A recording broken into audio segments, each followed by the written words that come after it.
Et ils sont au nombre de 150. Ces migrants ivoiriens en provenance de la Tunisie, du Niger et du Soudan viennent de recevoir au total un chèque d'une valeur de 143 millions de francs CFA offert par le gouvernement ivoirien. Un soutien de l'État de Côte d'Ivoire, marqué par des reconnaissances, mais aussi des témoignages pleins d'émotions. Ceux qui viennent te parler de la traversée, on te fait croire que c'est un joli bateau, un gros bateau qui va vous prendre tout. Mais arriver sur les lieux, ce n'est pas un gros bateau. Ce sont des trucs d'embarcation, des barques. J'ai vu des atrocités.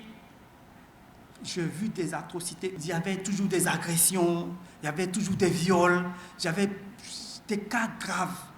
Je vais dire à mes jeunes frères qu'on est mieux chez soi. On est mieux chez soi. Et le gouvernement ivoirien sait bien le rendre à travers des actes de solidarité pour redonner vie à ces migrants.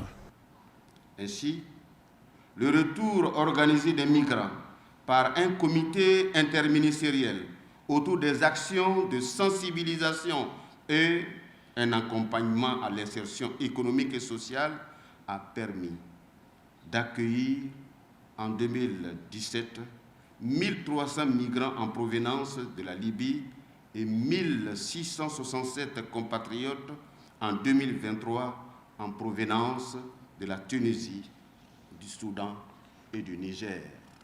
Le gouvernement déploie, il faut le dire, plusieurs programmes à travers donc, des structures d'emploi et d'insertion pour assurer l'autonomisation et l'épanouissement de la jeunesse.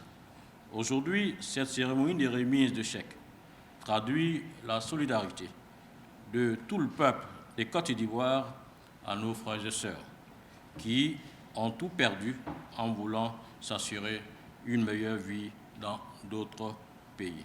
Après leur retour et leur reprofilage, le gouvernement, à travers le ministère de la Promotion de la Jeunesse, de l'Insertion professionnelle et du service civique, a mis en place des dispositions d'accompagnement pour leur insertion durable dans le tissu économique. Nous avons su 1667 personnes, près de 1655 qui ont été réellement profilées.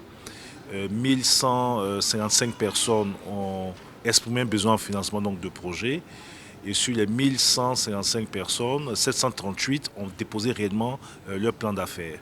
Alors ces 738, 150 viennent de recevoir leur chèque. Dans 2 semaines, 385 personnes autres recevront leur financement jusqu'à ce que nous puissions financer l'ensemble de ceux qui ont exprimé des besoins de financement. Donc je me réjouis avec le ministère d'État, le ministère des Affaires étrangères, le ministère de l'Intérieur et l'ensemble des ministères sectoriels de l'aboutissement de ce processus. En cohérence avec l'année de la jeunesse, la ministre de la Solidarité et de la lutte contre la pauvreté n'a pas manqué de prodiguer des conseils aux jeunes. La sensibilisation doit commencer par les familles. Les jeunes sont encouragés par les mamans, par les papas. Vas-y, parce qu'ils ont entendu que le fils ou la fille du voisin est parti. Il faut que mon enfant, mon fils ou ma fille parte. Et nous, notre premier leitmotiv, c'était la sensibilisation. D'abord les familles. Il faut briser ce cercle-là dans la famille. Cette idée de croire que l'herbe est verte ailleurs. Et si toute notre jeunesse se met à prendre le désert, se met à prendre les bateaux, mais qui va s'occuper de l'herbe verte en Côte d'Ivoire? Restons chez nous. Le président de la République a besoin de vous.